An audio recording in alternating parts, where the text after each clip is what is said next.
गोदान भाग 6। जेठ की उदास और गर्म संध्या सेमरी की सड़कों और गलियों में पानी के छिड़काव से शीतल और प्रसन्न हो रही थी। मंडप के चारों तरफ फूलों और पौधों के गमले सजा दिए गए थे और बिजली के पंखे चल रहे थे। राय साहब अपने कारखाने में बिजली बनवा लेते थे। उनके सिपाही पीली वर्दियां डाले, नीले साफे बांधे जनता पर रौब जमाते फिरते थे। नौकर उजले कुर्ते पहने और केसरिया पाग बांधे मेहमानों और मुखियों का आदर सत्कार कर रहे थे। उसी वक्त एक मोटर सिंह द्वार के सामने आकर रुकी और उनमें से 3 महानुभाव उतरे। वह जो खद्दर का कुर्ता और चप्पल पहने हुए हैं, उनका नाम पंडित ओंकार नाथ है। आप दैनिक पत्र बिजली के यशस्वी संपादक हैं, जिन्हें देश की चिंता ने घुला डाला है। दूसरे महाशय जो कोट पैंट में हैं, वह हैं तो वकील, पर वकालत न चलने के कारण एक बीमा कंपनी की दलाली करते हैं और तालुकेदारों को महाजनों और बैंकों से कर्ज दिलाने में वकालत से कहीं ज़्यादा कमाई करते हैं। इनका नाम है श्याम बिहारी तनखा। और तीसरे सज्जन जो रेशमी अचकन और तंग पाजामा पहने हुए हैं, मिस्टर बी मेहता, यूनिवर्सिटी में दर्शन शास्त्र के अध्यापक हैं। ये तीनों सज्जन राय साहब के सहपाठियों में हैं और शगुन के उत्सव पर निमंत्रित हुए हैं। आज सारे इलाके के आसामी आएंगे और शगुन के रुपये भेंट करेंगे। रात को धनुष यज्ञ होगा और मेहमानों की दावत होगी। होरी ने 5 रुपये शगुन के दे दिए हैं और एक गुलाबी मिर्जई पहने, गुलाबी पगड़ी बांधे, घुटने तक कछनी काछे, हाथ में एक खुरपी लिए और मुख पर पाउडर लगवाए राजा जनक का माली बन गया है और गरुड़ से इतना फूल उठा है मानो यह सारा उत्सव उसी के पुरुषार्थ से हो रहा है। राय साहब ने मेहमानों का स्वागत किया। दोहरे बदन के ऊंचे आदमी थे, गठा हुआ शरीर, तेजस्वी चेहरा, ऊंचा माथा, गोरा रंग जिस पर सरबती रेशमी चादर खूब खिल रही थी। पंडित ओंकार नाथ ने पूछा, अब की कौन सा नाटक खेलने का विचार है? मेरे रस की तो यहाँ की यही वस्तु है। राय साहब ने तीनों सज्जनों को अपनी रावटी के सामने कुर्सियों पर बैठाते हुए कहा, पहले तो धनुष यज्ञ होगा, उसके बाद एक प्रहसन। नाटक कोई अच्छा ना मिला, कोई तो इतना लंबा कि शायद 5 घंटों में भी खत्म ना हो, और इतना क्लिष्ट कि शायद यहाँ एक व्यक्ति भी उसका अर्थ न समझे। आखिर मैंने स्वयं एक प्रहसन लिख डाला जो 2 घंटों में पूरा हो जाएगा। ओंकार नाथ को राय साहब की रचना शक्ति में बहुत संदेह था। उनका ख्याल था कि प्रतिभा तो गरीबी में ही चमकती है, दीपक की भांति जो अंधेरे में ही अपना प्रकाश दिखाता है। उपेक्षा के साथ जिसे छिपाने की भी उन्होंने चेष्टा नहीं की। पंडित ओंकार नाथ ने मुंह फेर लिया। मिस्टर तनखा इन बेमतलब की बातों में न पड़ना चाहते थे, फिर भी राय साहब को दिखा देना चाहते थे कि इस विषय में उन्हें कुछ बोलने का अधिकार है। बोले, नाटक कोई भी अच्छा हो सकता है अगर उसके अभिनेता अच्छे हों। अच्छा से अच्छा नाटक बुरे अभिनेताओं के हाथों में पड़कर बुरा हो सकता है। जब तक स्टेज पर शिक्षित अभिनेत्रियां नहीं आती, हमारी नाटक कला का उद्धार नहीं हो सकता। अब की तो आपने काउंसिल में प्रश्नों की धूम मचा दी। मैं तो दावे के साथ कह सकता हूँ कि किसी मेंबर का रिकॉर्ड इतना शानदार नहीं है। दर्शन के अध्यापक मिस्टर मेहता इस प्रशंसा को सहन न कर सकते थे। विरोध तो करना चाहते थे, पर सिद्धांत की आड़ में। उन्होंने हाल ही में एक पुस्तक कई साल के परिश्रम से लिखी थी। उसकी जितनी धूम होनी चाहिए थी, उसकी शतांश भी नहीं हुई थी। इससे बहुत दुखी थे। बोले, भाई मैं प्रश्नों का कायल नहीं। मैं चाहता हूँ हमारा जीवन हमारे सिद्धांतों के अनुकूल हो। आप कृषकों के शुभेच्छु हैं, उन्हें तरह तरह की रियायत देना चाहते हैं, जमींदारों के अधिकार छीन लेना चाहते हैं, बल्कि उन्हें आप समाज का श्राप कहते हैं।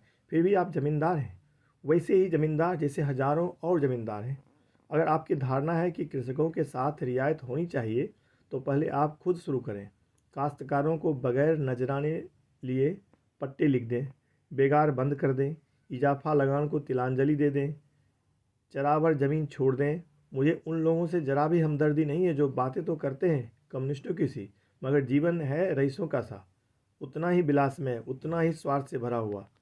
राय साहब को आघात पहुंचा। वकील साहब के माथे पर बल पड़ गए और संपादक जी के मुंह में जैसे कालिख लग गई। वह खुद समिष्टवाद के पुजारी थे, पर सीधे घर में आग न लगाना चाहते थे। तनखा ने राय साहब की वकालत की। मैं समझता हूँ राय साहब का अपने असामियों के साथ जितना अच्छा व्यवहार है, अगर सभी जमींदार वैसे ही हो जाएं तो यह प्रश्न ही ना रहे। मेहता ने हथौड़े को दूसरी चोट जमाई। मानता हूँ आपका अपने असामियों के साथ बहुत अच्छा बर्ताव है, मगर प्रश्न यह है कि उसमें स्वार्थ है या नहीं। इसका एक कारण यह नहीं हो सकता कि मध्यम आंच में भोजन स्वादिष्ट पकता है। गुड़ से मारने वाला जहर से मारने वाले की अपेक्षा कहीं सफल हो सकता है। मैं तो केवल इतना जानता हूँ, हम या तो साम्यवादी हैं या नहीं हैं तो उसका व्यवहार करें, नहीं है तो बकना छोड़ दें। मैं नकली ज़िंदगी का विरोधी हूँ। अगर मांस खाना अच्छा समझते हो तो खुलकर खाओ, बुरा समझते हो तो मत खाओ। यह तो मेरी समझ में आता है, लेकिन अच्छा समझना और फिर छिप कर खाना, यह मेरी समझ में नहीं आता। मैं तो इसे कायरता भी कहता हूँ और धूर्तता भी, जो वास्तव में एक है। राय साहब सभा चतुर आदमी थे। अपमान और आघात को धैर्य और उदारता से सहने का उन्हें अभ्यास था। कुछ असमंजस में पड़े हुए बोले, आपका विचार बिल्कुल ठीक है मेहता जी। आप जानते हैं मैं आपकी साफ गोई का कितना आदर करता हूँ, लेकिन आप यह भूल जाते हैं कि अन्य यात्राओं की भांति विचारों की यात्रा में भी पड़ाव होते हैं, और आप एक पड़ाव को छोड़कर दूसरे पड़ाव तक नहीं जा सकते। मानव जीवन का इतिहास इसका प्रत्यक्ष प्रमाण है। मैं उस वातावरण में पला हूँ जहाँ राजा ईश्वर हैं और जमींदार ईश्वर का मंत्री। मेरे स्वर्गवासी पिता असामियों पर इतनी दया करते थे कि पाले या सूखे में कभी आधा और कभी पूरा लगान माफ़ कर देते थे। अपने बखार से अनाज निकालकर असामियों को खिला देते थे। घर के गहने बेचकर कन्याओं के विवाह में मदद कर देते थे, मगर उसी वक्त तक जब तक प्रजा का पालन उनका सनातन धर्म था। लेकिन अधिकार के नाम पर वह कौड़ी भी एक दांत फोड़कर देना न चाहते थे। मैं उसी वातावरण में पला हूँ। मुझे गर्व है कि मैं व्यवहार में चाहे जो कुछ करूँ, विचारों में उनसे आगे बढ़ गया हूँ और यह मानने लग गया हूँ कि जब तक किसानों को ये रियायतें अधिकार के रूप में न मिलेगी, केवल सद्भावना के आधार पर उनकी दशा सुधर नहीं सकती। स्वेच्छा अगर अपना स्वार्थ छोड़ दे तो अब बात है। मैं खुद सद्भावना करते हुए भी स्वार्थ नहीं छोड़ सकता और चाहता हूं कि हमारे वर्ग को शासन और नीति के बल से अपना स्वार्थ छोड़ने के लिए मजबूर कर दिया जाए। इसे आप कायरता कहेंगे, मैं इसे व्यवस्था कहता हूँ। मैं इसे स्वीकार करता हूँ कि किसी को भी दूसरे के श्रम पर मोटे होने का अधिकार नहीं है। उपजीवी होना घोर लज्जा की बात है। कर्म करना प्राणी मात्र का धर्म है। समाज की ऐसी व्यवस्था और शिक्षा, जिसे मैं पूंजी ही का एक रूप समझता हूँ, इनका किला जितनी जल्द टूट जाए उतना ही अच्छा है। जिन्हें पेट की रोटी मैसर नहीं, उनके अफसर और नियोजक 10-10, 5-5 हज़ार फटकारें, यह हास्यास्पद है और लज्जास्पद भी। इस व्यवस्था ने हम जमींदारों में जितनी कितनी विलासिता, कितना दुराचार, कितनी पराधीनता और कितनी निर्लज्जता भर दी है, यह मैं खूब जानता हूँ। लेकिन मैं इन कारणों से इस व्यवस्था का विरोध नहीं करता। मेरा तो यह कहना है कि अपने स्वार्थ की दृष्टि से भी इसका अनुमोदन नहीं किया जा सकता। इस शान को निभाने के लिए हमें अपनी आत्मा की इतनी हत्या करनी पड़ती है कि हम में आत्माभिमान का नाम भी नहीं रहा। हम अपने आसामियों को लूटने के लिए मजबूर हैं। अगर अफसरों को कीमती कीमती डालियाँ न दें तो बागी समझे जाएं, शान से न रहें तो कंजूस कहलाएं। प्रगति की जरा सी आहट पाते ही हम कांप उठते हैं और अफसरों के पास फरियाद लेकर दौड़ते हैं कि हमारी रक्षा कीजिए। हमें अपने ऊपर विश्वास नहीं रहा, ना पुरुषार्थ ही रह गया। बस हमारी दशा उन बच्चों की सी है जिन्हें चम्मच से दूध पिलाकर पाला जाता है, बाहर से मोटे अंदर से दुर्बल, सत्वहीन और मोहताज। मेहता ने ताली बजाकर कहा, हियर हियर। आपकी आप जवान में जितनी बुद्धि है, काश उसकी आधी भी मस्तिष्क में होती। खेद यही है कि सब कुछ समझते हुए भी आप अपने विचारों को व्यवहार में नहीं लाते। ओंकारनाथ बोले, अकेला चना भार नहीं फोड़ सकता मिस्टर मेहता। हमें समय के साथ चलना भी है और उसे अपने साथ चलाना भी। बुरे कामों में ही सहयोग की ज़रूरत नहीं होती, अच्छे कामों के लिए भी सहयोग उतना ही ज़रूरी है। आप ही क्यों 800 रुपये महीने हड़पते हैं, जब आपके करोड़ों भाई केवल 8 रुपये में अपना निर्वाह कर रहे। राय साहब ने ऊपरी खेद लेकिन भीतरी संतोष से संपादक जी को देखा और बोले, व्यक्तिगत बातों पर आलोचना न कीजिए संपादक जी, हम यहाँ समाज की व्यवस्था पर विचार कर रहे हैं। मिस्टर मेहता उसी ठंडे मन से बोले, नहीं नहीं, मैं इसे बुरा नहीं समझता। समाज व्यक्ति से ही बनता है और व्यक्ति को भूलकर हम किसी व्यवस्था पर विचार नहीं कर सकते। मैं इसलिए इतना वेतन लेता हूँ कि मेरा इस व्यवस्था पर विश्वास नहीं है। संपादक जी को अचंभा हुआ, अच्छा तो आप वर्तमान व्यवस्था के समर्थक हैं। मैं इस सिद्धांत का समर्थक हूँ कि संसार में छोटे बड़े हमेशा रहेंगे और उन्हें हमेशा रहना चाहिए। इसे मिटाने की चेष्टा करना मानव जाति के सर्वनाश का कारण होगा। कुश्ती का जोर बदल गया। राय साहब किनारे खड़े हो गए। संपादक जी मैदान में उतरे। आप 20वीं शताब्दी में ऊंच नीच का भेद मानते हैं? जी हाँ, मानता हूँ, और बड़े जोरों से मानता हूँ। जिस मत के आप समर्थक हैं वह भी तो कोई नई चीज़ नहीं। जब से मनुष्य में ममत्व का विकास हुआ तभी उस मत का जन्म हुआ। बुद्ध और प्लेटो और ईसा सभी समाज में समता प्रवर्तक थे। यूनानी और रोमन और सीरियाई सभी सभ्यताओं ने उसकी परीक्षा की, पर अप्राकृतिक होने के कारण कभी वह स्थायी न बन सकी। आपकी बातें सुनकर मुझे आश्चर्य हो रहा है। आश्चर्य अज्ञान का दूसरा नाम है। मैं आपका कृतज्ञ हूँ अगर आप इस विषय पर कोई लेखमाला शुरू कर दें। जी, मैं इतना अहमक नहीं हूँ। अच्छी रकम दिलवाइए तो अलबत्ता। आपने सिद्धांत ही ऐसा लिया है कि खुले खजाने पब्लिक को लूट सकते हैं। मुझ में और आप में अंतर इतना ही है कि मैं जो कुछ मानता हूँ उस पर चलता हूँ। आप लोग मानते कुछ हैं, करते कुछ हैं।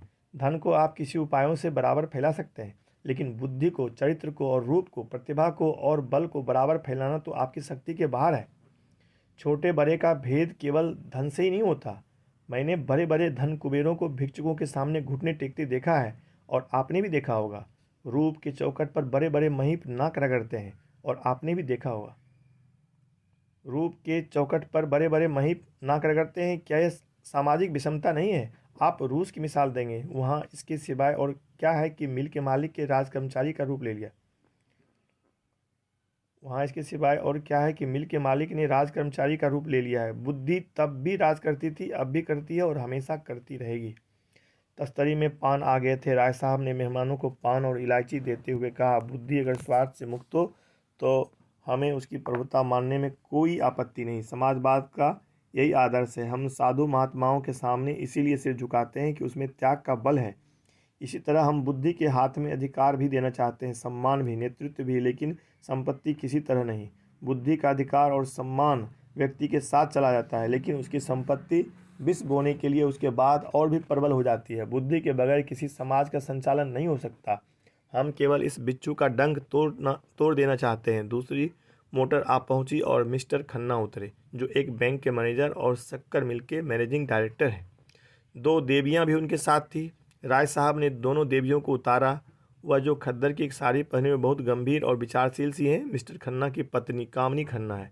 दूसरी महिला जो ऊंची एड़ी का जूता पहने हुए हैं और जिनकी मुख छवि पर हंसी फूट पड़ती है, मिस मालती हैं।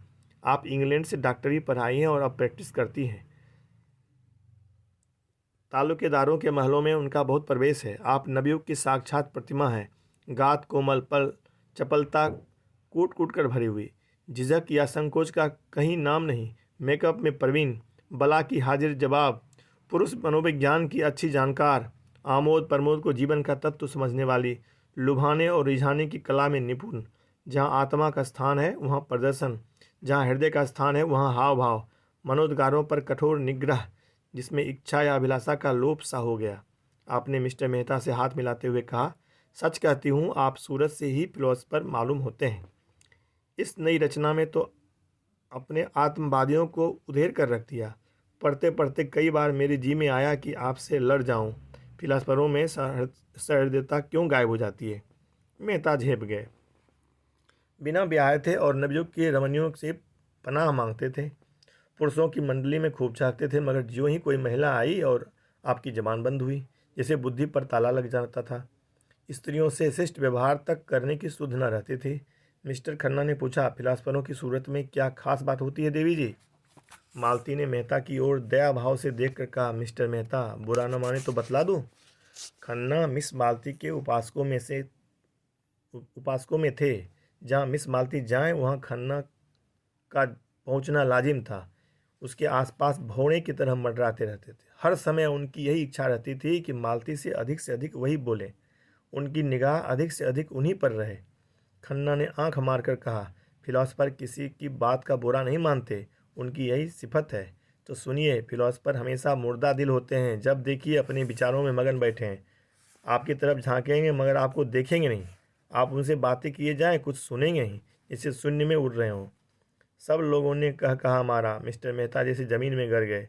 ऑक्सफोर्ड में मेरे फिलॉसफी के प्रोफेसर हस्बैंड थे। कन्ना ने टोका। नाम तो निराला है। जी हाँ, और थे कुंवारे। मिस्टर मेहता भी तो कुंवारे हैं। यह रोग सभी फिलोसफरों का होता है। अब मेहता को अवसर मिला। बोले, आप भी तो इसी मर्ज में गिरफ्तार हैं। मैंने प्रतिज्ञा की है, किसी फिलोसफर से शादी करूंगी, और यह वर्ग शादी के नाम से घबराता है। हस्बैंड साहब तो स्त्री को देखकर घर में छिप जाते थे। उनके शिष्यों में कई लड़कियां थीं। अगर उनमें से कोई कभी कुछ पूछने के लिए उनके ऑफिस में चली जाती थी तो आप ऐसे घबरा जाते थे जैसे कोई शेर आ गया हो। हम लोग उन्हें खूब छेड़ा करते थे, मगर थे बेचारे सरल हृदय। कई हजार की आमदनी थी, पर मैंने उन्हें हमेशा एक ही सूट पहने देखा। उनकी एक विधवा बहन थी, वही उनके घर का सारा प्रबंध करती थी। मिस्टर हस्बैंड को तो खाने की फिक्र ही नहीं रहती थी। मिलने वालों के डर से अपने कमरे का द्वार बंद करके लिखा पढ़ी करते थे। भोजन का समय आ जाता तो उसकी बहन आहिस्ता से भीतर के द्वार से उसके पास जाकर किताब बंद कर देती थी। तब उन्हें मालूम होता था कि खाने का समय हो गया। रात को भी भोजन का समय बंधा हुआ था। उसकी बहन कमरे की बत्ती बुझा दिया करती थी। एक दिन बहन ने किताब बंद करनी चाहिए तो आपने पुस्तक को दोनों हाथों से दबा लिया और बहन भाई में जोर आजमाई होने लगी। आखिर बहन उनकी पहिएदार कुर्सी को खींचकर भोजन के कमरे में लाई। राय साहब बोले, मगर मेहता साहब तो बड़े खुशमिजाज और मिलनसार हैं, नहीं इस हंगामे में क्यों आते? तो आप फिलोसफर न होंगे? जब अपनी चिंताओं से हमारे सिर में दर्द होने लगता है तो विश्व की चिंता सिर पर लादकर कोई कैसे प्रसन्न रह सकता है? उधर संपादक जी श्रीमती खन्ना से आर्थिक कठिनाइयों की कथा कर रहे थे। बस यूँ समझिए श्रीमती जी कि संपादक का जीवन एक दीर्घ विलाप है, जिसे सुनकर लोग दया करने के बदले कानों पर हाथ रख लेते हैं। बेचारा न अपना उपकार तक कर सके न औरों का। पब्लिक उससे आशा तो यह रखती है कि हर एक आंदोलन में वह सबसे आगे रहे, जेल जाए, मार खाए, घर में माल असबाब की कुर्की कराए। यह उसका धर्म समझा जाता है, लेकिन उसकी कठिनाइयों की ओर किसी का ध्यान नहीं हो तो वह सब कुछ, उसे हर एक विद्या, हर एक कला में पारंगत होना चाहिए, लेकिन उसे जीवित रहने का अधिकार नहीं। आप तो आजकल कुछ लिखती ही नहीं। आपकी सेवा करने का जो थोड़ा सा सौभाग्य मुझे मिला सकता है, उससे क्यों मुझे वंचित रखती हैं? मिसेज खन्ना को कविता लिखने का शौक था। इस नाते से संपादक जी कभी कभी उससे मिल आया करते थे, लेकिन घर के काम धंधों में व्यस्त रहने के कारण इधर उधर बहुत दिनों से कुछ लिख नहीं सकी थी। सच बात तो यह है कि संपादक जी ने ही उन्हें प्रोत्साहित करके कवि बनाया था। सच्ची प्रतिभा उनमें बहुत कम थी। क्या लिखूं, कुछ सूझता ही नहीं। आपने कभी मिस मालती से कुछ लिखने को नहीं कहा?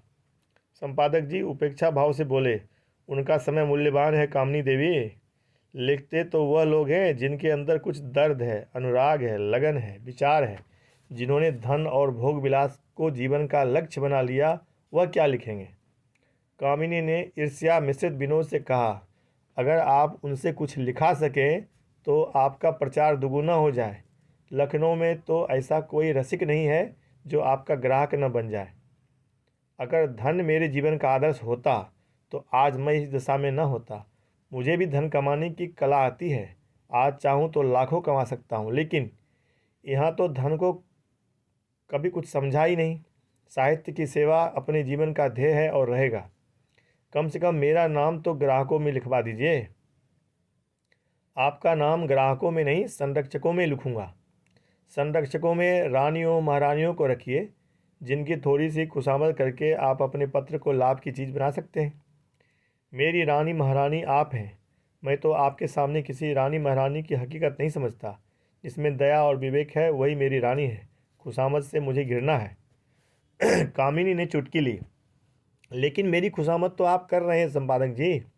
संपादक जी ने गंभीर होकर श्रद्धापूर्ण स्वर में कहा, यह खुशामद नहीं है देवी जी, हृदय के सच्चे उद्गार हैं।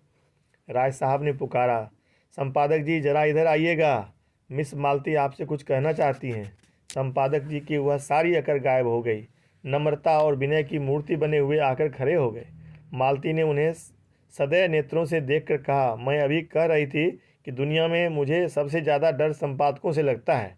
आप लोग जिसे चाहें एक क्षण में बिगाड़ दें। मुझे से चीफ सेक्रेटरी साहब ने एक बार कहा, अगर मैं इस ब्लडी ओंकारनाथ को जेल में बंद कर सकूं तो अपने को भाग्यवान समझो। ओंकारनाथ की बड़ी बड़ी मूछें खड़ी हो गई, आंखों में गर्व की ज्योति चमक उठी। यूँ वह बहुत ही शांत प्रकृति के आदमी थे, लेकिन ललकार सुनकर उनका पुरुषत्व उत्तेजित हो जाता था। दृढ़ता भरे स्वर में बोले, इस कृपा के लिए आपका कृतज्ञ हूँ। उस बज़्म में, उस सभा में अपना जिक्र तो आता है, चाहे किसी तरह आए। आप सेक्रेटरी महोदय से कह दीजिएगा कि ओंकारनाथ उन आदमियों में नहीं हैं जो इन धमकियों से डर जाए। उसकी कलम उसी वक्त विश्राम लेगी जब उसकी जीवन यात्रा समाप्त हो जाएगी। उसने अनीति और स्वेच्छाचार को जड़ में खोदकर फेंक देने का जिम्मा लिया है। मिस मालती ने और उकसाया, मगर मेरी समझ में आपकी यह नीति नहीं आती कि जब आप मामूली शिष्टाचार से अधिकारियों का सहयोग प्राप्त कर सकते हैं तो क्यों उनसे कन्नी काटते हैं। अगर आप अपनी आलोचनाओं में आग और विष जरा कम कर दें तो मैं वादा करती हूँ कि आपको गवर्नमेंट से काफ़ी मदद दिला सकती हूँ। जनता को तो आपने देख लिया, उससे अपील की, उसकी खुशामद की, अपनी कठिनाइयों की कथा कही, मगर कोई नतीजा न निकला। अब जरा अधिकारियों को भी आजमा देखिए। तीसरे महीने आप मोटर पर न निकलने लगे और सरकारी दावतों में निमंत्रण न होने लगे तो मुझे जितना चाहे कोसिएगा, तब यही रईस और नेशनलिस्ट जो आपकी परवाह नहीं करते हैं आपके द्वार के चक्कर लगाएंगे। ओंकारनाथ अभिमान के साथ बोले, यही तो मैं नहीं कर सकता देवी जी। मैंने अपने सिद्धांतों को सदैव ऊंचा और पवित्र रखा है और जीते जी उसकी रक्षा करूंगा। दौलत के पुजारी तो गली गली मिलेंगे, मैं सिद्धांत के पुजारियों में हूँ। मैं इसे दम्भ कहती हूँ, आपकी इच्छा। धन की आपको परवाह नहीं है, सिद्धांतों का खून करके नहीं। तो आपके पत्र में विदेशी वस्तुओं के विज्ञापन क्यों होते हैं? मैंने किसी भी दूसरे पत्र में इतने विदेशी विज्ञापन नहीं देखे। आप बनते तो हैं आदर्शवादी और सिद्धांतवादी, पर अपने फायदे के लिए देश का धन विदेश भेजते हुए आपको जरा भी खेद नहीं होता। आप किसी तर्क से इस नीति का समर्थन नहीं कर सकते। ओंकारनाथ के पास सचमुच कोई जवाब न था। उन्हें बगले झांकते देखकर राय साहब ने उनकी हिमायत की, तो आखिर आप क्या कहना चाहती हैं? इधर से भी मारे जाएं, उधर से भी मारे जाएं, तो पत्र कैसे चले? मिस मालती ने दया करना न सीखा था। पत्र नहीं चलता तो बंद कीजिए। अपना पत्र चलाने के लिए आपको विदेशी वस्तुओं के प्रचार का कोई अधिकार नहीं। अगर आप मजबूर हैं तो सिद्धांत का ढोंग छोड़िए। मैं तो सिद्धांतवादी पत्रों को देखकर जल उठती हूँ। जी चाहता है दिया सलाई दिखा दूँ। जो व्यक्ति कर्म और वचन में सामंजस्य नहीं रख सकता, वह और चाहे जो कुछ हो सिद्धांतवादी नहीं है। मेहता खिल उठे। थोड़ी देर पहले उन्होंने खुद इसी विचार का प्रतिपादन किया था। उन्हें मालूम था कि इस रमणी में विचार की शक्ति भी है। केवल तितली नहीं, संकोच जाता रहा। यही बात अभी मैं कह रहा था, विचार और व्यवहार में सामंजस्य का न होना ही धूर्तता है, मक्कारी है। मिस मालती प्रसन्न मुख से बोली, तो इस विषय में आप और मैं एक हैं, और मैं भी फिलोसफर होने का दावा कर सकती हूँ। खन्ना की जीभ में खुजली हो रही थी। बोले, आपका एक एक अंग फिलॉसफी में डूबा हुआ है। मालती ने उनकी लगाम खींची, कहा, आपको भी फिलॉसफी में दखल है? मैं तो समझती थी आप बहुत पहले ही अपनी फिलॉसफी को गंगा में डुबो बैठे। नहीं, आप इतने बैंकों और कंपनियों के डायरेक्टर न होते। राय साहब ने खन्ना को संभाला। तो क्या समझती हैं कि फिलॉसफरों को हमेशा फाके मस्त रहना चाहिए? जी हाँ, फिलॉसफर अगर मोह पर विजय न पा सके तो फिलॉसफर कैसा? इस लिहाज से तो शायद मिस्टर मेहता भी फिलॉसफर न ठहरे। मेहता ने जैसे आस्तीन चढ़ाकर कहा, मैंने तो कभी यह दावा नहीं किया राय साहब। मैं तो इतना ही जानता हूँ कि जिन औजारों से लोहार काम करता है उन्हीं औजारों से सोनार नहीं करता। क्या आप चाहते हैं आप उसी दशा में फले फूलें जिसमें बबूल या तार? मेरे लिए धन केवल उन सुविधाओं का नाम है जिनमें मैं अपना जीवन सार्थक कर सकूं। धन मेरे लिए बढ़ने और फलने फूलने वाली चीज़ नहीं, केवल साधन है। मुझे धन की बिल्कुल इच्छा नहीं है। आप वह साधन जुटा दें जिससे मैं अपने जीवन का उपयोग कर सकूं। ओंकारनाथ समष्टिवादी थे। व्यक्ति की इस प्रधानता को कैसे स्वीकार करते? इसी तरह हर एक मजदूर कह सकता है कि उसे काम करने की सुविधाओं के लिए 1000 महीने की ज़रूरत है। अगर आप समझते हैं कि उस मजदूर के बगैर आपका काम नहीं चल सकता तो आपको वह सुविधाएं देनी पड़ेगी। अगर वही काम दूसरा मजदूर थोड़ी सी मजदूरी में कर दे तो कोई वजह नहीं आप पहले मजदूर की खुशामद करें। अगर मजदूरों के हाथ में अधिकार होता तो मजदूरों के लिए स्त्री और शराब भी उतनी ही ज़रूरी सुविधा हो जाती जितनी फिलोसफरों के लिए। तो आप विश्वास मानिए मैं उनसे ईर्ष्या न करता। जब आपका जीवन सार्थक करने के लिए स्त्री इतनी आवश्यक है तो आप शादी क्यों नहीं कर लेते? मेहता ने निसंकोच भाव से कहा, इसीलिए मैं समझता हूँ मुक्त भोग आत्मा के विकास में बाधक नहीं होता। विवाह तो आत्मा को और जीवन को पिंजरे में बंद कर देता है। खन्ना ने इसका समर्थन किया। बंधन और निग्रह पुरानी थ्योरियाँ हैं, नई थ्योरी है मुक्त भोग। मालती ने चोटी पकड़ी तो अब मिसेज खन्ना को तलाक के लिए तैयार रहना चाहिए। तलाक का बिल पास हो तो शायद उसका पहला उपयोग आप ही करेंगे। कामिनी ने मालती की ओर विष भरी आंखों से देखा और मुंह सिकोड़ लिया, मानो कह रही हो खन्ना तुम्हें मुबारक रहे, मुझे परवाह नहीं। मालती ने मेहता की तरफ देखकर कहा, इस विषय में आपके क्या विचार हैं मिस्टर मेहता? मेहता गंभीर हो गए। वह किसी प्रश्न पर अपना मत प्रकट करते थे तो जैसे अपनी सारी आत्मा उसमें डाल देते थे। विवाह को मैं सामाजिक समझौता समझता हूँ और उसे तोड़ने का अधिकार न पुरुष को है न स्त्री को। समझौता करने के पहले आप स्वाधीन हैं, समझौता हो जाने के बाद आपके हाथ कट जाते हैं। तो आप तलाक के विरोधी हैं? क्यों? पक्का? और मुक्त भोग वाला सिद्धांत, वह उनके लिए है जो विवाह नहीं करना चाहते। अपनी आत्मा का संपूर्ण विकास सभी चाहते हैं, फिर विवाह कौन करे और क्यों करे? इसीलिए कि मुक्ति सभी चाहते हैं, पर ऐसे बहुत कम हैं जो लोभ से अपना गला छुड़ा सके। आप श्रेष्ठ किसे समझते हैं, विवाहित जीवन को या अविवाहित जीवन को? समाज की दृष्टि से विवाहित जीवन को, व्यक्ति की दृष्टि से अविवाहित जीवन को। धनुष यज्ञ का अभिनय निकट था। 10 से 1 तक धनुष यज्ञ, 1 से 3 तक प्रहसन यह प्रोग्राम था। भोजन की तैयारी शुरू हो गई। मेहमानों के लिए बंगले में रहने का अलग अलग प्रबंध था। खन्ना परिवार के लिए 2 कमरे रखे गए थे। और भी कितने भी मेहमान आ गए थे। सभी अपने अपने कमरे में गए और कपड़े बदल बदल कर भोजनालय में जमा हो गए। यहाँ छूत छात का कोई भेद न था। सभी जातियों और वर्णों के लोग साथ भोजन करने बैठे। केवल संपादक ओंकारनाथ सबसे अलग अपने कमरे में फलाहार करने गए और कामिनी खन्ना को सिरदर्द हो रहा था। उन्होंने भोजन करने से इनकार किया। भोजनालय में मेहमानों की संख्या 25 से कम न थी। शराब भी थी और मांस भी। इस उत्सव के लिए राय साहब अच्छी किस्म की शराब खास तौर पर खींची जाती थी दवा के नाम से, पर होती थी खालिश शराब। मांस भी कई तरह के पके थे, कोफ्ते, कबाब और पुलाव। मुर्गियाँ, बकरा, हिरन, तीतर, मोर, जिसे जो पसंद हो वह खाए। भोजन शुरू हो गया तो मिस मालती ने पूछा, संपादक जी कहाँ रह गए? किसी को भेजो राय साहब, उन्हें पकड़ लाए। राय साहब ने कहा, वह वैष्णव हैं, उन्हें यहाँ बुलाकर क्यों बेचारे का धर्म नष्ट करोगे? बड़ा ही आचारनिष्ठ आदमी है। अजी और कुछ न सही तमाशा तो रहेगा।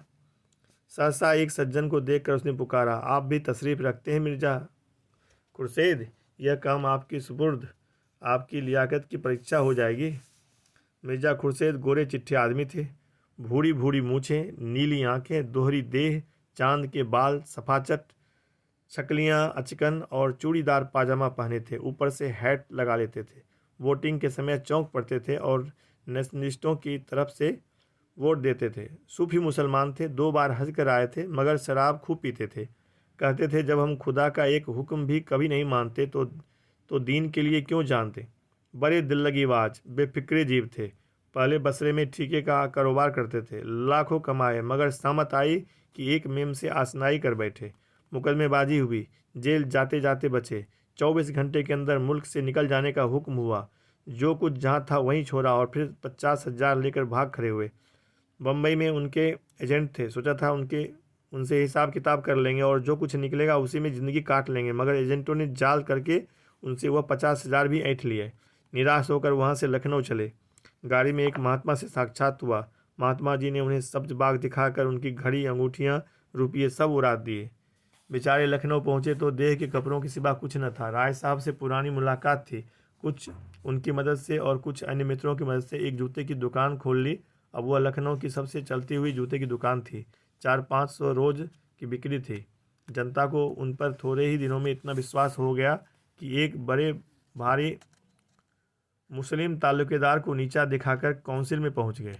अपनी जगह पर बैठे बैठे बोले, जी नहीं, मैं किसी का दीन नहीं बिगाड़ता, यह काम आपको खुद करना चाहिए। मज़ा तो जब है कि आप उन्हें शराब पिलाकर छोड़ें। यह आपके हुस्न के जादू की आजमाइश है। चारों तरफ से आवाज़ें आई, हाँ हाँ मिस मालती, आज अपना कमाल दिखलाइए। मालती ने मिर्जा को ललकारा, कुछ इनाम दोगे? 100 रुपये की एक थैली। खुश? 100 रुपये? लाख रुपये का धर्म बिगाड़ूं 100 के लिए? अच्छा आप खुद अपनी फीस बताइए। 1000 कौड़ी कम नहीं। अच्छा मंजूर। जी नहीं, लाकर मेहता जी के हाथ में रख दीजिए। मिर्जा जी ने तुरंत 100 रुपये का नोट जेब से निकाला और उसे दिखाते हुए खड़े होकर बोले, भाइयों यह हम सब मर्दों की इज्जत का मामला है। अगर मिस मालती की फरमाइश न पूरी हुई तो हमारे लिए कहीं मुंह दिखाने की जगह न रहेगी। अगर मेरे पास रुपये होते तो मैं मिस मालती की एक एक अदा पर एक एक लाख कुर्बान कर देता। एक पुराने शायर ने अपने मासूक के एक काले तिल पर समरकंद और बुखारा के सूबे कुर्बान कर दिए थे। आज आप सभी साहबों की जमा मर्दी और हुस्न परस्ती का इम्तिहान है। जिसके पास जो कुछ हो, सच्चे सूरमा की कसम पीछे कदम न हटाइए। मर्दों, रुपये खर्च हो जाएंगे, नाम हमेशा के लिए रह जाएगा। ऐसा तमाशा लाखों में भी सस्ता है। देखिए लखनऊ के हसीनों की रानी एक जाहिद पर अपने हुस्न का मंत्र कैसे चलाती है। भाषण समाप्त करते ही मिर्जा जी ने हर एक की जेब की तलाशी शुरू कर दी। पहले मिस्टर खन्ना की तलाशी हुई, उसकी जेब से 5 रुपये निकले। मिर्जा ने मुंह फीका करके कहा, वाह खन्ना साहब वाह, नाम बड़े दर्शन थोड़े। इतनी कंपनियों के डायरेक्टर, लाखों की आमदनी और आपके जेब में 5 रुपये। लाहौल बिला कबूत कुबत। कहाँ है मेहता, आप जरा जाकर मिसेज खन्ना से कम 100 रुपये वसूल कर लाएं। खन्ना खिसियाकर बोले, अजी उनके पास एक पैसा भी ना होगा। कौन जानता था कि यहाँ आप तलाशी लेना शुरू करेंगे। खैर आप खामोश रहिए, हम तकदीर तो आजमा लें। अच्छा तो मैं जाकर उनसे पूछता हूँ। जी नहीं, आप यहाँ से हिल नहीं सकते। मिस्टर मेहता आप फिलोसफर हैं, मनोविज्ञान के पंडित। देखिए अपनी बंद न करवाइए। मेहता शराब पीकर मस्त हो जाते थे। उस मस्ती में उनका दर्शन उड़ जाता था और विनोद सजीव हो जाता था। लपक कर मिसेज खन्ना के पास गए और 5 मिनट में ही मुंह लटकाए लौट आए। मिर्जा ने पूछा, अरे क्या खाली हाथ? राय साहब हंसे, काजी के घर चूहे भी सयाने। मिर्जा ने कहा, हो बड़े खुशनसीब खन्ना, खुदा की कसम। मेहता ने कहा मारा और जेब से 100 रुपये के 5 नोट निकाले। मिर्जा ने लपक कर उन्हें गले लगा लिया। चारों तरफ से आवाज़ आने लगी, कमाल है, मानता हूँ उस्ताद, क्यों ना हो, फिलोसफर ही जो ठहरे। मिर्जा ने नोटों को आंखों से लगाकर कहा, भाई मेहता आज से मैं तुम्हारा शागिर्द हो गया, बताओ क्या जादू मारा। मेहता आकर कर लाल लाल आंखों से ताकते हुए बोले, अजी कुछ नहीं, ऐसा कौन सा बड़ा काम था, जाकर पूछा, अंदर आऊँ? बोली, आप हैं मेहता जी, आइए। मैंने अंदर जाकर कहा, वहाँ लोग ब्रिज खेल रहे हैं, अंगूठी 1000 से कम की नहीं है। आपने तो देखा है, बस वही, आपके पास रुपये हों तो 500 रुपये देकर 1000 की चीज़ ले लीजिए। ऐसा मौका फिर न मिलेगा। मिस मालती ने इस वक्त रुपये न दिए तो बेदाग निकल जाएंगी। पीछे से कौन देता है? शायद इसीलिए उन्होंने अंगूठी निकाली है कि 500 रुपये किसके पास धरे होंगे। मुस्कुराई और चट अपने बटुए से 5 नोट निकाल कर दे दिए और बोली, मैं बिना कुछ लिए घर से नहीं निकलती, न जाने कब क्या ज़रूरत पड़े। खन्ना खिसियाकर बोले, जब हमारे प्रोफेसरों का यह हाल है तो यूनिवर्सिटी का ईश्वरीय मालिक। खुर्शेद ने घाव पर नमक छिड़का, अरे तो ऐसी कौन सी बड़ी रकम है जिसके लिए आपका दिल बैठा जाता है? खुदा झूठ न बुलवाए तो यह आपकी एक दिन की आमदनी है। समझ लीजिएगा एक दिन बीमार पड़ गए और जाएगा भी तो मिस मालती के ही हाथ में। आपके दर्द जिगर की दवा मिस मालती के पास तो है। मालती ने ठोकर मारी, देखिए मिर्जा जी, तबेले में लतियाओ अच्छी नहीं है। मिर्जा ने दुम हिलाई, कान पकड़ता हूँ देवी जी। मिस्टर तनखा की तलाशी हुई, मुश्किल से 10 रुपये निकले। मेहता जी की जेब से केवल 98 निकली। कई सज्जनों ने एक एक 2-2 रुपये खुद दे दिए। हिसाब जोड़ा गया तो 300 की कमी थी। यह कमी राय साहब ने उदारता के साथ पूरी कर दी। संपादक जी ने मेवे और फल खाए थे और जरा कमर सीधी कर रहे थे कि राय साहब ने जाकर कहा, आपको मिस मालती याद कर रही है। खुश होकर बोले, मिस मालती मुझे याद कर रही है, धन्य भाग। राय साहब के साथ ही हॉल में आ बिराजे। उधर नौकरों ने मेजें साफ कर दी थी। मालती ने आगे बढ़कर उनका स्वागत किया। संपादक जी ने नम्रता दिखाई, बैठिए, तकल्लुफ़ न कीजिए, मैं इतना बड़ा आदमी नहीं हूँ। मालती ने श्रद्धा भरे स्वर में कहा, आप तकल्लुफ़ समझते होंगे, मैं समझती हूँ, मैं अपना सम्मान बढ़ा रही हूँ। यूँ आप अपने को कुछ समझे और आपको शोभा भी नहीं देता। लेकिन यहाँ जितने सज्जन जमा हैं, आप सभी आपकी राष्ट्र और साहित्य सेवा से भली भांति परिचित हैं। आपने इस क्षेत्र में जो महत्वपूर्ण काम किया है, अभी चाहे लोग उसका मूल्य न समझें, लेकिन वह समय बहुत दूर नहीं है। मैं तो कहती हूँ वह समय आ गया है जब हर एक नगर में आपके नाम की सड़कें बनेगी, क्लब बनेंगे, टाउन हॉलों में आपके चित्र लटकाए जाएंगे। इस वक्त जो थोड़ी बहुत जागृति है वह आप ही के महान उद्योग का प्रसाद है। आपको यह जानकर आनंद होगा कि देश में अब आपके ऐसे अनुयायी पैदा हो गए हैं जो आपके देहात सुधार आंदोलन में आपका हाथ बटाने को उत्सुक हैं, और उन सज्जनों की बड़ी इच्छा है कि यह काम संगठित रूप से किया जाए और एक देहात सुधार संघ स्थापित किया जाए जिसके आप सभापति हों। ओंकार नाथ के जीवन में यह पहला अवसर था कि उन्हें चोटी के आदमियों में इतना सम्मान मिले। यूँ वह कभी कभी आम जलसों में बोलते थे और कई सभाओं के मंत्री और उपमंत्री भी थे, लेकिन शिक्षित समाज ने अब तक उनकी उपेक्षा ही की थी।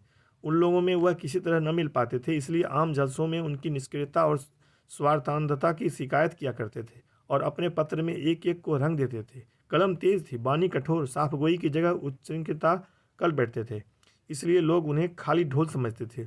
उसी समाज में आज उनका इतना सम्मान कहाँ है? आज स्वराज और स्वाधीन भारत और हंटर के संपादक आकर देखें, अपना कलेजा ठंडा करें। आज अवश्य ही देवताओं की उन पर कृपा दृष्टि है। सदुद्योग कभी निष्फल नहीं जाता, यह ऋषियों का वाक्य है। वह स्वयं अपनी नज़रों में उठ गए, कृतज्ञता से पुलकित होकर बोले, देवी जी, आप तो मुझे कांटों में घसीट रही हैं। मैंने तो जनता की जो कुछ भी सेवा की अपना कर्तव्य समझकर की। मैं इस सम्मान को अपना ही नहीं, उस उद्देश्य का सम्मान समझ रहा हूँ जिसके लिए मैंने अपना जीवन अर्पित कर दिया है। लेकिन मेरा नम्र निवेदन है कि प्रधान का पद किसी प्रभावशाली पुरुष को दिया जाए। मैं पदों में विश्वास नहीं रखता, मैं तो सेवक हूँ और सेवा करना चाहता हूँ। मिस मालती इसे किसी तरह स्वीकार नहीं कर सकती। सभापति पंडित जी को बनना पड़ेगा। नगर में उसे ऐसा प्रभावशाली व्यक्ति दूसरा नहीं दिखाई देता जिसकी कलम में जादू है, जिसकी जुबान में जादू है, जिसके व्यक्तित्व में जादू है। वह कैसे कहता है कि वह प्रभावशाली नहीं है? वह जमाना गया जब धन और प्रभाव में मेल था, अब प्रतिभा और प्रभाव के मेल का युग है। संपादक जी को यह पद अवश्य स्वीकार करना पड़ेगा। मंत्री मिस मालती होंगी। इस सभा के लिए 1000 का चंदा भी हो गया, तो अभी तो सारा शहर और प्रांत पड़ा हुआ है। 4-5 लाख मिल जाना मामूली बात है। ओंकारनाथ पर कुछ नशा सा चढ़ने लगा। उनके मन में जो एक प्रकार की फुरहरी सी उठ रही थी, उसने गंभीर उत्तरदायित्व का रूप धारण कर लिया। बोले, मगर यह आप समझ लें मिस मालती कि यह बड़ी जिम्मेदारी का काम है और आपको अपना बहुत समय देना पड़ेगा। मैं अपनी तरफ से आपको विश्वास दिलाता हूँ कि आप सभा भवन में मुझसे पहले सबसे पहले मौजूद पाएंगे। मिर्जा जी ने पुचारा दिया, आपका बड़े से बड़ा दुश्मन भी यह नहीं कर सकता कि आप अपना फर्ज अदा करने में कभी किसी से पीछे रहें। मिस मालती ने देखा शराब कुछ असर करने लगी है, तो और भी गंभीर बनकर बोली, अगर हम लोग इस काम की महानता ना समझते तो न यह सभा स्थापित होती और न आप इसके सभापति होते। हम किसी रईस या ताल्लुकेदार को सभापति बनाकर धन खूब बटोर सकते हैं और सेवा की आड़ में स्वार्थ सिद्धि भी कर सकते हैं, लेकिन यह हमारा उद्देश्य नहीं है। हमारा एकमात्र उद्देश्य जनता की सेवा करना है और उसका सबसे बड़ा साधन आपका पत्र है। हमने निश्चय किया कि हर एक नगर और गांव में उसका प्रचार किया जाए और जल्द से जल्द उसकी ग्राहक संख्या को 20,000 तक पहुंचा दिया जाए। प्रांत की सभी म्यूनिसिपैलिटियों और जिला बोर्ड के चेयरमैन हमारे मित्र हैं।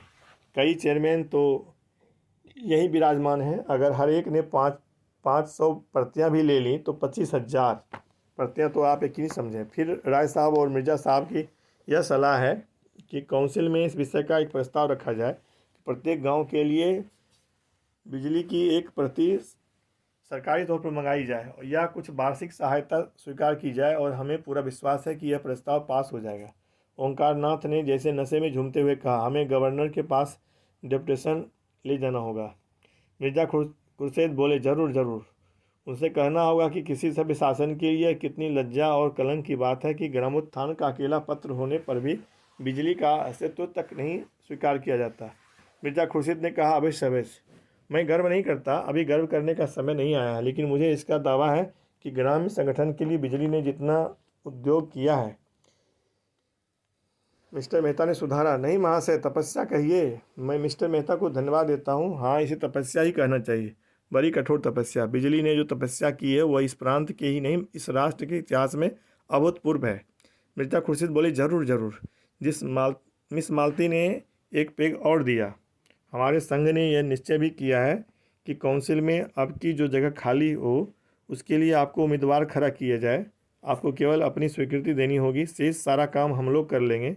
आपको न खर्च से मतलब, न प्रोपेगेंडा, न दौड़ धूप से। ओंकारनाथ की आंखों की ज्योति दुगुनी हो गई। गर्वपूर्ण नम्रता से बोले, मैं आप लोगों का सेवक हूँ, मुझसे जो काम चाहे ले लीजिए। हम लोगों को आपसे ऐसी ही आशा है। हम अब तक झूठे देवताओं के सामने नाक रगड़ते रगड़ते हार गए और कुछ हाथ न लगा। अब हमने आप में सच्चा पथ प्रदर्शक, सच्चा गुरु पाया है और इस शुभ दिन के आनंद में आज हमें एक मन एक प्राण होकर अपने अहंकार को, अपने दम को तिलांजलि दे देनी चाहिए। हमें आज से कोई ब्राह्मण नहीं है, कोई शूद्र नहीं है, कोई हिंदू नहीं है, कोई मुसलमान नहीं है, कोई ऊंचा नहीं है, कोई नीच नहीं है। हम सब एक ही माता के बालक, एक ही गोद के खेलने वाले, एक थाली के खाने वाले भाई हैं। जो लोग भेदभाव में विश्वास रखते हैं, जो लोग पृथकता और कट्टरता के उपासक हैं, उनके लिए हमारी सभा में स्थान नहीं है। जिस सभा के सभापति पूज्य ओंकारनाथ जैसे विशाल हृदय व्यक्ति हैं, उस सभा में ऊंच नीच का, खान पान का और जाति पाति का भेद नहीं हो सकता। जो महानुभाव एकता में और राष्ट्रीयता में विश्वास न रखते हो, वे कृपा करके यहाँ से उठ जाएं। राय साहब ने शंका की, मेरे विचार में एकता का यह आशय नहीं है कि सब लोग खान पान का विचार छोड़ दें। मैं शराब नहीं पीता तो क्या मुझे इस सभा में अलग हो जाना पड़ेगा? मालती ने निर्मम स्वर में कहा, बेशक अलग हो जाना पड़ेगा। आप इस संघ में रहकर किसी तरह का भेद नहीं रख सकते। मेहता जी ने घड़े को ठोका, मुझे संदेह है कि आप हमारे सभापति जी स्वयं खान पान की एकता में विश्वास नहीं रखते। ओंकारनाथ का चेहरा जर्द पड़ गया। इस बदमाश ने यह क्या बेवक्त की शहनाई बजा दी? दुष्ट कहीं के मुर्दे उखाड़ने लगे। नहीं, यह सारा सौभाग्य स्वप्न की भांति शून्य में विलीन हो जाएगा। मिस मालती ने उनके मुंह की ओर जिज्ञासा की दृष्टि से देखकर दृढ़ता से कहा, आपका संदेह निराधार है मेहता महोदय। क्या आप समझते हैं कि राष्ट्र की एकता का ऐसा अनन्य उपासक, ऐसा उदार चेता पुरुष, ऐसा रसिक कवि इस निरर्थक और लज्जाजनक भेद को मान्य समझेगा? ऐसी शंका करना उसकी राष्ट्रीयता का अपमान करना है। ओंकारनाथ का मुखमंडल प्रदीप्त हो गया। प्रसन्नता और संतोष की आभा झलक पड़ी। मालती ने उसी स्वर में कहा, और इससे भी अधिक उनकी पुरुष भावना का, एक रमणी के हाथों से शराब का प्याला पाकर वह कौन भद्र पुरुष होगा जो इनकार कर दे? यह तो नारी जाति का अपमान होगा, उस नारी जाति का जिसके नयन बाणों से अपने हृदय को बिंदवाने की लालसा पुरुष मात्र में होती है, जिसकी अदाओं पर मर मिटने के लिए बड़े बड़े महीप लालायित रहते हैं। लाइए बोतल और प्याले और दौड़ चलने दीजिए। इस महान अवसर पर किसी तरह की शंका, किसी तरह की आपत्ति राष्ट्रद्रोह से कम नहीं। पहले हम अपने सभापति की सेहत का जाम पिएंगे। बर्फ, शराब और सोडा पहले से ही तैयार था। मालती ने ओंकारनाथ को अपने हाथों से लाल विष से भरा हुआ गिलास दिया और उन्हें कुछ ऐसी जादू भरी चितवन से देखा कि उनकी सारी निष्ठा, सारी वर्ण श्रेष्ठता काफुर हो गई। मन ने कहा, सारा आचार विचार परिस्थितियों के अधीन है। आज तुम दरिद्र हो, किसी मोटर कार को धूल उड़ाते देखते हो तो ऐसा बिगड़ते हो कि उसे पत्थरों से चूर चूर कर दो। लेकिन क्या तुम्हारे मन में कार की लालसा नहीं है? परिस्थिति ही विधि है और कुछ नहीं। बाप दादों ने नहीं पी थी, ना पी हो। उन्हें ऐसा अवसर ही कब मिला था? उनकी जीविका पोथी पत्रों पर थी। शराब लाते कहाँ से और पीते भी तो जाते कहाँ? फिर वह तो रेलगाड़ी पर न चढ़ते थे, कल का पानी न पीते थे, अंग्रेजी पढ़ना पाप समझते थे। समय कितना बदल गया है। समय के साथ अगर नहीं चल सकते तो वह तुम्हें पीछे छोड़कर चला जाएगा। ऐसी महिला के कोमल हाथों से विष भी मिले तो सिरोधार्य करना चाहिए। जिस सौभाग्य के लिए बड़े बड़े राजे तरसते हैं, वह आज उनके सामने खड़ा है। क्या वह उसे ठुकरा सकते हैं? उन्होंने गिलास ले लिया और सिर झुकाकर अपनी कृतज्ञता दिखाते हुए एक ही सांस में पी गए और तब लोगों को गर्व भरी आंखों से देखा, मानो कह रहे हो, अब तो आपको मुझ पर विश्वास आया। क्या समझते हैं मैं निरा पोंगा पंडित हूँ? अब तो मुझे दम्भी और पाखंडी कहने का साहस नहीं कर सकते। हाल में ऐसा शोरगुल मचा कि कुछ न पूछो। जिसे पिटारे में बंद कह कहे निकल पड़े हों। वाह देवी जी, क्या कहना है। कमाल है मिस मालती, कमाल है। तोड़ दिया नमक का कानून, तोड़ दिया धर्म का किला, तोड़ दिया नीम का घड़ा, फोड़ दिया। कमाल है मिस मालती, कमाल है। तोड़ दिया नमक का कानून, तोड़ दिया धर्म का किला, तोड़ दिया नीम का घड़ा, फोड़ दिया। ओंकारनाथ के कंठ के नीचे शराब का पहुंचना था कि उनकी रसिकता बाचाल हो गई। मुस्कुराकर बोले, मैंने अपने धर्म की थाती मिस मालती के कोमल हाथों में सौंप दी। और मुझे विश्वास है वह उसकी यथोचित रक्षा करेंगे।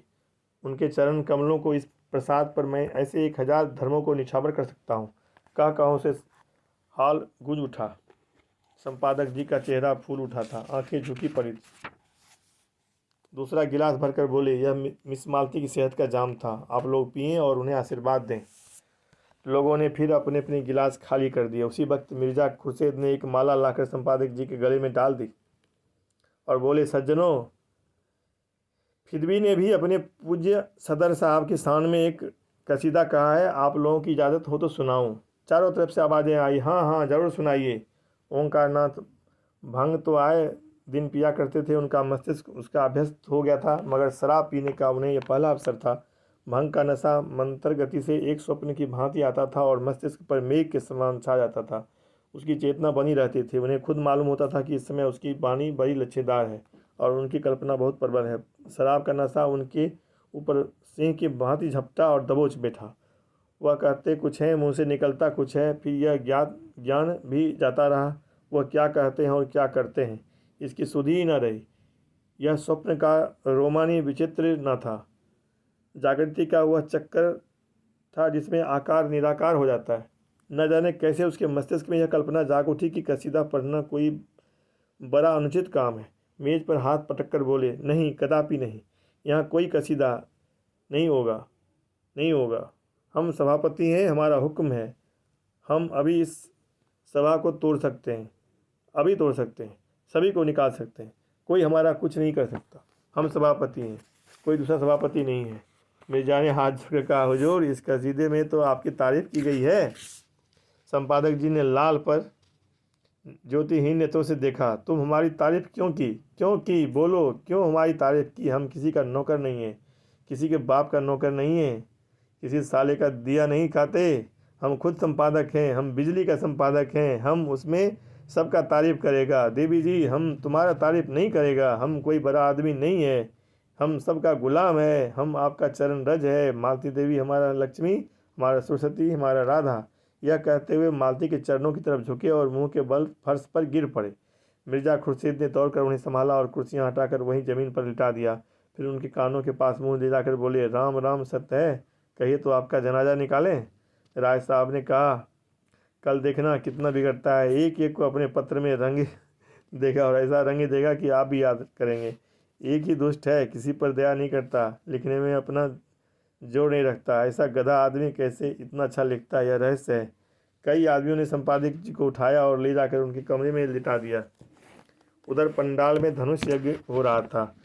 कई बार इन लोगों को बुलाने के लिए आदमी आ चुके थे। कई हुक्काम भी पंडाल में आ पहुँचे थे। लोग इधर जाने को तैयार हो रहे थे। सहसा एक अफगान आकर खड़ा हो गया। गोरा रंग, बड़ी बड़ी मूछें, ऊंचा कद, चौड़ा सीना, आंखों में निर्भयता का उन्माद भरा हुआ, ढीला नीचा कुर्ता, पैरों में सलवार, जरी के काम की सदरी, सिर पर पगड़ी और कुल्ला, कंधे में चमड़े का बैग लटकाए, कंधे पर बंदूक रखे और कमर में तलवार बांधे न जाने किधर से आ खड़ा हो गया और गरज कर बोला, खबरदार, कोई यहाँ से मत जाओ, हमारा साथ का आदमी का डाका पड़ा है। यहाँ का जो सरदार है वह हमारा आदमी को लूट लिया है। उसका माल तुमको देना होगा, एक एक कौड़ी देना होगा। कहाँ है सरदार, उसको बुलाओ। राय साहब ने सामने आकर क्रोध भरे स्वर में कहा, कैसी लूट, कैसा डाका? यहाँ तुम लोगों का काम है, यह तुम लोगों का काम है। यहाँ कोई किसी को नहीं लूटता। साफ साफ कहो, क्या मामला है? अफगान ने आंखें निकाली और बंदूक का कुंदा जमीन पर पटक कर बोला, हमसे पूछता है कैसा लूट, कैसा डाका? तुम लूटता है, तुम्हारा आदमी लूटता है। हम यहाँ का कोठी का मालिक है। हमारी कोठी में 50 जवान हैं। हमारा आदमी रुपये तहसील कर लाता था 1000, वह तुम लूट लिया और कहता है कैसे डाका? अब बतलाएगा कैसे डाका होता है। हमारा 2500 जवान अभी आता है, तुम्हारा गांव लूट लेगा। कोई साला कुछ नहीं कर सकता, कुछ नहीं कर सकता। खन्ना ने अफगान के तेवर देखे तो चुपके से उठेगी, निकल जाए। सरदार ने जोर से डांटा, कहाँ जाता तुम? कोई कहीं नहीं जा सकता। नहीं, हम सबको कत्ल कर देगा, अभी फैर कर देगा। हमारा तुम कुछ नहीं कर सकता। हम तुम्हारा पुलिस से नहीं डरता। पुलिस का आदमी हमारा शकल देख कर भागता है। हमारा अपना काउंसिल है, हम उसको खत लिखकर लाट साहब के पास जा सकता है। हम यहाँ किसी को नहीं जाने देगा। तुम हमारा 1000 रुपया लूट लिया, हमारा रुपया नहीं देगा तो हम किसी को जिंदा नहीं छोड़ेगा। तुम सब आदमी दूसरों के माल की लूट करता है या मासूक के साथ शराब पीता है। मिस मालती उसकी आंखें बचाकर कमरे से निकलने लगी कि वह बाज की तरह टूटकर उसके सामने आ खड़ा हुआ। बोला, तुम इन बदमाशों से हमारा माल दिलवाओ, नहीं हम तुमको उठा कर ले जाएगा, अपनी कोठी में जश्न मनाएगा। तुम्हारा हुस्न पर हम आशिक हो गया, या तो हमको 1,000 अभी अभी दे दो, या तुमको हमारे साथ चलना पड़ेगा, तुमको हम नहीं छोड़ेगा। हम तुम्हारा आशिक हो गया है, हमारा दिल और जिगर फटा जाता है। हमारा इस जगह 25 जवान है, इस ज़िला में हमारा 500 जवान काम करता है। हम अपने कबीले का खान है, हमारे कबीला में 10,000 सिपाही हैं।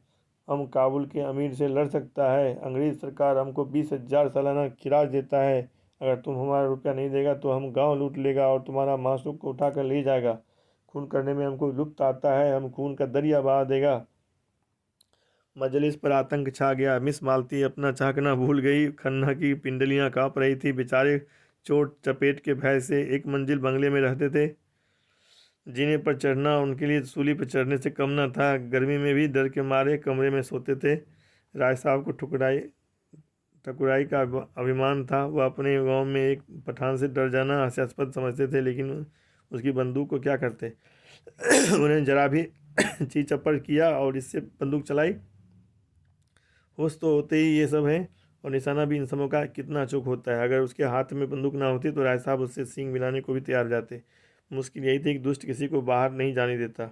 नहीं दमदम के में सारा गांव जमा हो जाता और उसके पूरे जत्थे को पीट पाट कर रख देता। आखिर उन्होंने दिल मजबूत किया और जान पर खेल कर बोले, हमने आपसे कह दिया कि हम चोर डाकू नहीं हैं। मैं यहाँ की काउंसिल का मेंबर हूँ। यह देवी जी लखनऊ के सुप्रसिद्ध डॉक्टर हैं। यहाँ सभी शरीफ और इज्जतदार लोग जमा हैं। हमें बिल्कुल खबर नहीं आपके आदमियों को किसने लूटा। आप जाकर थाने में रपट कीजिए। खान ने जमीन पर पैर पटके पैंतरे बदले और बंदूक को कंधे से उतारकर हाथ में लेता हुआ दहाड़ा, मत बकबक करो। काउंसिल का मेंबर को हम इस तरह पैरों से कुचल देता है, जमीन पर पाँव रगड़ता है। हमारा हाथ मजबूत है, हमारा दिल मजबूत है। हम खुदा ताला के सिवा किसी से नहीं डरता। तुम हमारा रुपया नहीं देगा तो हम राय साहब की तरफ इशारा करके अभी तुमको कत्ल कर देगा। अपनी तरफ बंदूक की नली देख कर राय साहब झुककर मेज के बराबर आ गए। अजीब मुसीबत में जान फंसी थी। शैतान भर बस कहा जाता है। तुमने हमारे रुपये लूट लिए। न कुछ सुनता है, न कुछ समझता है, न किसी को बाहर जाने देता है। नौकर चोर से प्यादे सब धनुष्य देखने में मग्न थे। जमींदारी के नौकर तो यूं भी आलसी और कामचोर होते हैं। जब तक 10 दफ़े न पुकारा जाता बोलते ही नहीं। और इस वक्त तो एक शुभ काम में लगे हुए थे। धनुष्य उनके लिए केवल तमाशा में भगवान की लीला थी। अगर एक आदमी भी इधर आ जाता तो सिपाहियों की खबर हो जाती। दम भर में खान का सारा खान पान निकल जाता। दाढ़ी के एक एक बाल नुच जाते। कितना गुस्सेवर है होते भी हैं तो जल्लाद। न मरने का गम, न जीने की खुशी। मिर्जा साहब ने चकित नेत्रों से देखा। क्या बताऊं, कुछ अकल काम नहीं करती। मैं आज अपनी पिस्तौल घर ही चुराया, नहीं मजा चखा देता। खन्ना रोना मुंह बनाकर बोले, कुछ रुपये देख इस तरह से इस बला को टालिए। राय साहब ने मालती की ओर देखा। देवी जी, अब आपकी क्या सलाह है। मालती का मुखमंडल तमतमा रहा था। बोली, होगा क्या, मेरी इतनी बेइज्जती हो रही है, आप लोग बैठे देख रहे हैं। 20 मर्दों के होते हुए एक उज्जड पठान मेरी इतनी दुर्गति कर रहा है। आप लोगों के खून में जरा भी गर्मी नहीं आती। आपको जान इतनी प्यारी है, क्यों एक आदमी बाहर जाकर शोर नहीं मचाता। क्यों आप लोग उस पर झपट कर उसके हाथों से बंदूक नहीं छीन लेते। बंदूक ही तो चलाएगा, चलाने दो। एक या दो की जान ही तो जाएगी, जाने दो। मगर देवी जी मर जाने को जितना आसान समझती थी और लोग न समझते थे। कोई आदमी बाहर निकलने की फिर हिम्मत करे और पठान गुस्से में आकर 10-5 फायर कर दे तो यहाँ सफाया हो जाएगा। बहुत होगा, पुलिस उसे फांसी की सज़ा दे देगी। वो भी क्या ठीक है। एक बड़े कबीले के सरदार है, उसे फांसी देते हुए सरकार भी सोच विचार करेगी। ऊपर से दबाव पड़ेगा। राजनीति के सामने न्याय को कौन पूछता है। हमारे ऊपर उल्टे मुकदमे दायर हो जाएं और दंडाधिकारी पुलिस बिठा दी जाए तो आश्चर्य नहीं। कितने मज़े से हंसी मजाक हो रहा था। आप सब अब तक ड्रामा का आनंद उठाते होंगे। इस शैतान ने आकर नई विपत्ति खड़ी कर दी और ऐसा जान पड़ता है बिना 1-2 खून किए मानेगा ही नहीं। खन्ना ने मालती को फटकारा। देवी जी, आप तो हमें ऐसा लताड़ रही हैं मानो अपनी प्राण रक्षा करना कोई पाप है। प्राण का मोह प्राणी मात्र में होता है और हम लोगों में भी हो तो कोई लज्जा की बात नहीं है। आप हमारी जान इतनी सस्ती समझती हैं, यह देखकर मुझे दुख होता है। 1,000 का ही तो मामला है। आपके पास मुफ्त की 1,000 है, उसे जगह क्यों नहीं विदा कर देती। आप खुद ही अपनी बेइज्जती करा रही हैं, इसमें हमारा क्या दोष है। राय साहब ने गर्म होकर कहा, अगर इसने देवी जी को हाथ लगाया तो चाहे मेरी लाश यहीं तड़पने लगे, मैं उससे भिड़ जाऊंगा। आखिर वह भी आदमी ही तो है। मिर्जा साहब ने संदेह से सिर हिलाकर कहा, राय साहब, आप अभी इन सबों के मिजाज से वाकिफ नहीं हैं। यह फैर करना शुरू करेगा तो फिर किसी को जिंदा न छोड़ेगा। इनका निशाना बेखता होता है। मिस्टर तनखा बेचारे आने वाली चुनाव की समस्या सुलझाने आए थे। 10-5 हज़ार का वारा न्यारा करके घर जाने का स्वप्न देख रहे थे। यहाँ जीवन ही संकट में पड़ गया। बोले, सबसे सरल उपाय वही है जो अभी खन्ना जी ने बतलाया। 1,000 की बात है, और अगर रुपये मौजूद हैं तो आप लोग इतना क्यों सोच विचार कर रहे हैं। मिस मालती ने तनखा को तिरस्कार भरी आंखों से देखा। आप लोग इतने कायर हैं, मैं यह नहीं समझती थी। मैं भी यह नहीं समझता था कि आपको रुपये इतने प्यारे हैं, और वो भी मुफ्त के। जब आप लोग मेरा अपमान देख सकते हैं तो अपने घर की स्त्रियाँ का अपमान भी देख सकते होंगे। तो आप भी पैसे के लिए अपने घर के पुरुषों को होम करने में संकोच न करेंगी। खान इतनी देर तक झल्लाया हुआ सा इन लोगों की गिटपिट सुन रहा था। एकाएक गरज कर बोला, अब नहीं मानेगा। अब इतनी देर यहाँ खड़ा है, तुम लोग कोई जवाब नहीं देता। जेब से सीटी निकाल कर अब तुमको एक लम्हा और देता। अगर तुम रुपया नहीं देता तो हम सीटी बजाएगा और हमारा 25 जवान यहाँ आ जाएगा, बस। फिर आंखों में प्रेम की ज्वाला भर के उसने मिस मालती को देखा। तुम हमारे साथ चलेगा दिलदार? हम तुम्हारे ऊपर फिदा हो जाएगा, अपना जान तुम्हारे कदमों पर रख देगा। इतना आदमी तुम्हारा आशिक है, मगर कोई सच्चा आशिक नहीं। सच्चा इश्क क्या है हम दिखा देगा। तुम्हारा इशारा पाते ही हम अपने सीने में खंजर चुभा सकता है। मिर्जा ने घिसिया कर कहा, देवी जी, खुदा के लिए मुझी को रुपये न दीजिए। खन्ना ने हाथ जोड़कर याचना की, हमारे ऊपर दया करो मिस मालती। राय साहब तनकर बोले, हरगिज नहीं, आज जो कुछ होना है हो जाने दीजिए। या तो हम खुद मर जाएंगे या इन जालिमों को हमेशा के लिए सबक दे देंगे। तनखा ने राय साहब को डांट बताई, शेर की मान में घुसना कोई बहादुरी नहीं है, मैं इसे मूर्खता समझता हूँ। मगर मिस मालती के मनोभाव कुछ और ही थे। खान के लालसा प्रदीप्त नेत्रों ने उन्हें आश्वस्त कर दिया था कि अब इस कांड में उन्हें मनचलेपन का आनंद आ रहा था। उनका हृदय कुछ देर इन नरपुंगमों के बीच में रहकर उनके बर्बर प्रेम का आनंद उठाने के लिए ललचा रहा था। शिष्ट प्रेम की दुर्बलता और निर्जीवता का उन्हें अनुभव हो चुका था। आज अक्खर अणघर पठानों के उन्मत्त प्रेम के लिए उनका मन दौड़ रहा था, जैसे संगीत का आनंद उठाने के बाद कोई मस्त हाथियों की लड़ाई देखने के लिए दौड़े। उन्होंने खान साहब के सामने जाकर निश्चिंत भाव से कहा, तुम्हें रुपये नहीं मिलेंगे। खान ने हाथ बढ़ाकर कहा, तो हम तुमको लूट ले जाएगा। तुम इतने आदमियों के बीच में हमें नहीं ले जा सकता। हम तुमको 1,000 आदमियों के बीच में से ले जा सकता है। तुमको जान से हाथ धोना पड़ेगा। हम अपने मासूक के लिए जिस्म का एक एक बोटी नुचवा सकता है। उसने मालती का हाथ पकड़ के खींचा। उसी वक्त होरी ने कमरे में कदम रखा। वह राजा जनक का माली बना हुआ था। उसके अभिनय ने देहातियों को हंसाते हंसाते लौटा दिया था। उसने सोचा, मालिक अभी तक क्यों नहीं आए, वह भी तो आकर देखें कि देहाती इस काम में कितने कुशल होते हैं। उनकी यार दोस्त भी देखें कैसे मालिक को बुलाएं। वह अवसर खोज रहा था, और जो ही मोहलत मिली दौड़ा हुआ यहाँ आया। मगर यहाँ का दृश्य देखकर भौचक्का सा रह गया। सब लोग चुप्पी साधी थर थर कांपती कातर नेत्रों से खान को देख रहे थे, और खान मालती को अपनी तरफ खींच रहा था। उसकी सहज बुद्धि ने परिस्थिति का अनुमान कर लिया। उसी वक्त राय साहब ने पुकारा, होरी, दौड़ कर जा और सिपाहियों को बुला ला, जल्द दौड़। होरी पीछे मुड़ा था कि खान ने उसके सामने बंदूक तान कर डांटा, कहाँ जाता है सुअर, हम गोली मार देगा। होरी गंवार था। लाल पगड़ी देखकर उसके प्राण निकल जाते थे, लेकिन मस्त सांड पर लाठी देकर पिल पड़ता था।